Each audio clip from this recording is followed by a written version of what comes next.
Today's lab is Lab 7, and we're going to concentrate in this lab on measurement. Measurement with the meter. In this lab we'll be talking about measuring voltage and resistance, but we already did that in Lab 6. So the emphasis is going to be on measuring current, I.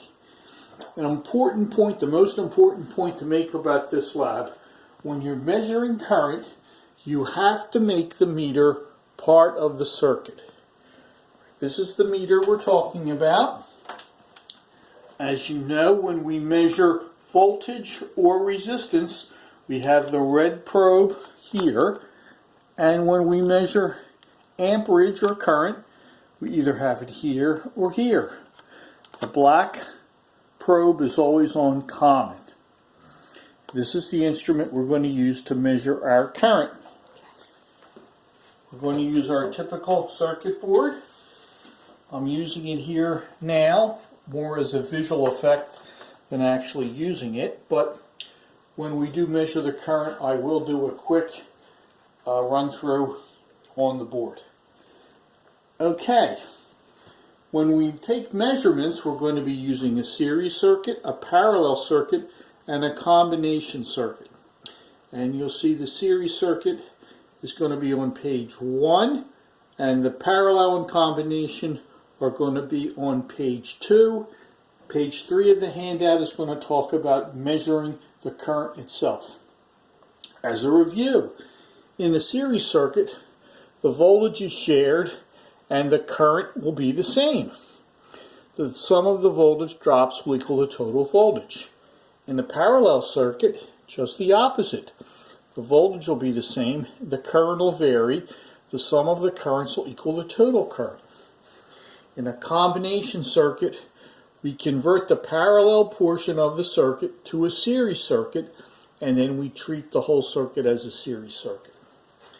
Okay, throughout this lab, we're going to use a 1.5 volt battery as our power source, as shown right here. On the series circuit, we're going to use 3 equal resistors, each one 10 ohms, looks like that. We're going to theoretically measure the resistance and the voltage and calculate the current. On page 2, the same 3 equal circuits, 3 equal resistors, but we're going to have it in parallel. And on page 3, when we're going to do both series and parallel circuits, we're going to use 2 different resistors. One of them is the 10 ohms here, and the other one is this 33 ohm resistor, which I have on the board. Okay, jumping right into it, on to page 1.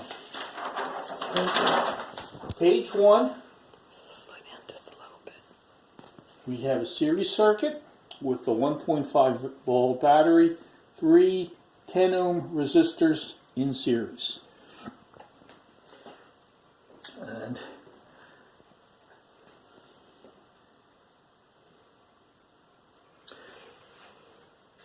under the labeled resistance, we know that the first 3 are all 10 ohms by their label, and then we can use the rules of resistance in a series circuit to find out what R12, R23, and R123 is.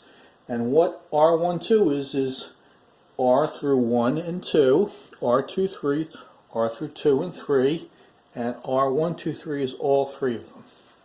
And as we know in a series circuit, they simply add. So R12 would be 20, R23 would be 20, and R123 would be 30. Okay?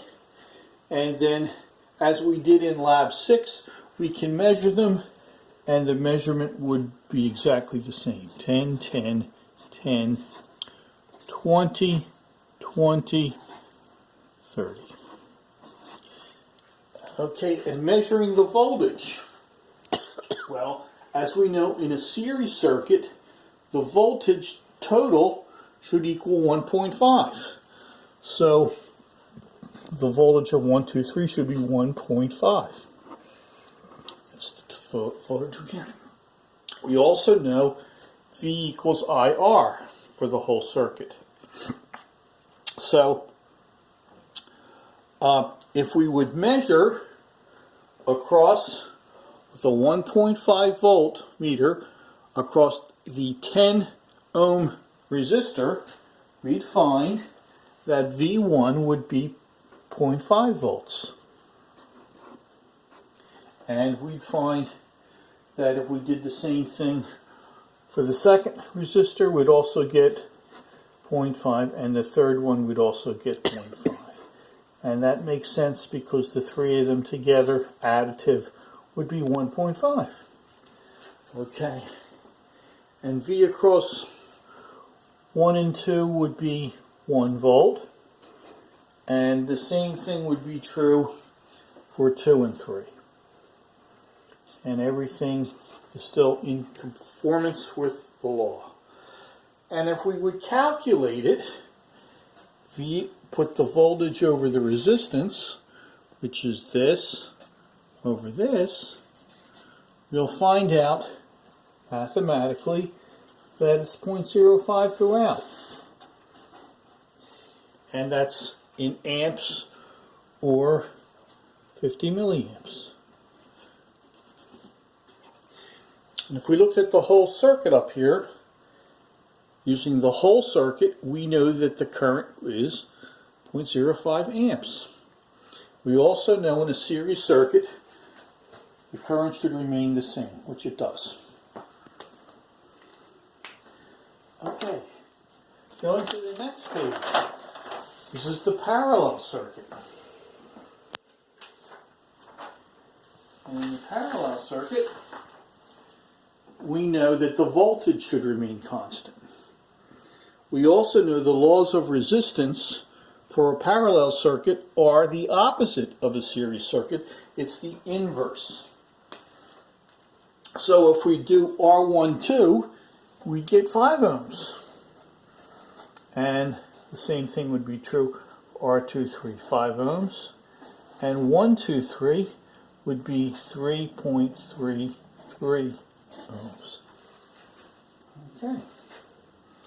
And if we measured, remember, as parallel rows, all the voltages should be equal. Since we started off with 1.5, everything should be 1.5.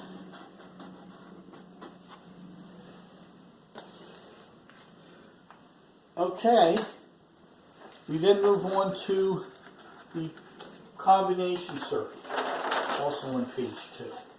And this one's very simple. It just involves two 10 ohm resistors in parallel. Of course, a 10 ohm in series, 1.5 volts. The trick here is to convert R23 to a series. Using this rule, we would come up with R23 would be 5 ohms.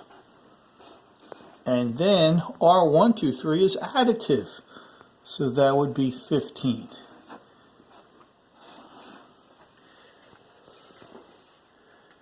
Okay, and if we measured the voltage drop across the first resistor, we'd find out that the voltage across here would be 1.0.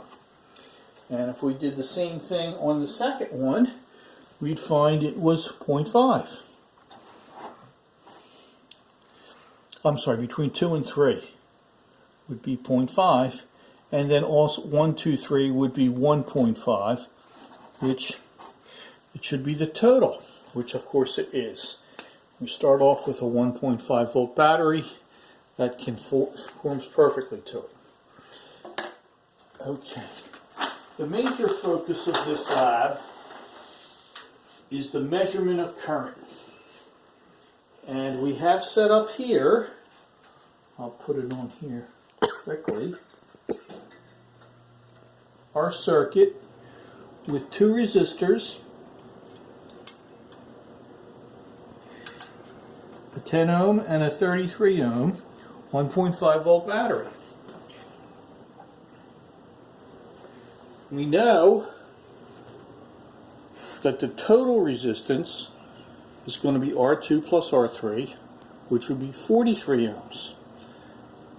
Knowing V equals IR, the voltage is 1.5. We know the resistance I is 34 milliamps. And in a series circuit, I should be constant. So the way you have to measure this, you have to take your meter, you have to put it on the amperage, you have to make sure that the red probe is on A, and this is the most important part. You have to take this resistor, kind of put it up in the air, and you make the meter part of the circuit. And the probe is showing about 0.32 milliamps. And we'll find doing the same thing that 0.32 or 32 milliamps is pretty constant.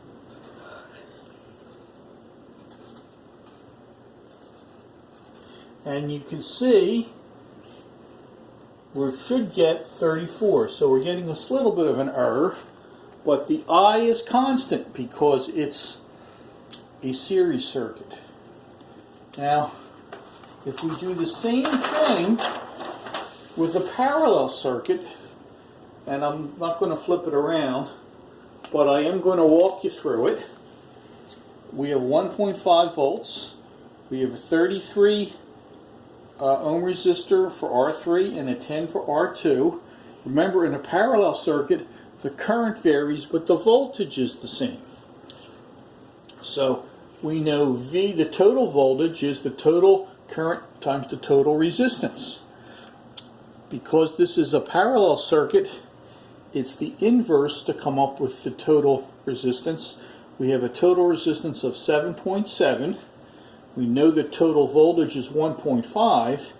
Therefore, the I sub T, the total current for the circuit, should be 1.94.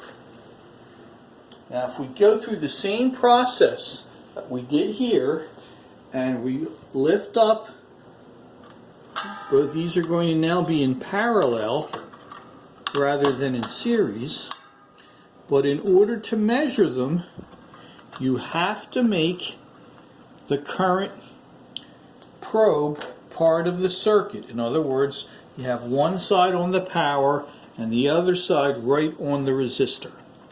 And if we did that, I2 going in I got as 0.127, and R3 I got as 0.035. If you add them together, you get 0.162. Okay, and this is, if we calculated it, we would come up with 1.15 amps going into 2 and 0.045 going into 3, and a total of 0.195. So our totals are off a little bit and our individuals are off a little bit, but in general the process works. And the thing to remember, again, the most important thing in measuring current is you make the meter part of the circuit. Now, to wrap up, there's a page 4 to this lab. Simply answer the questions and draw your conclusions. Please, as part of your report, have an intro, a procedure, some diagrams, and a data table. And this lab 7 should complement what we learned in labs 5 and 6 about the circuit board and about measuring voltage and measuring resistance.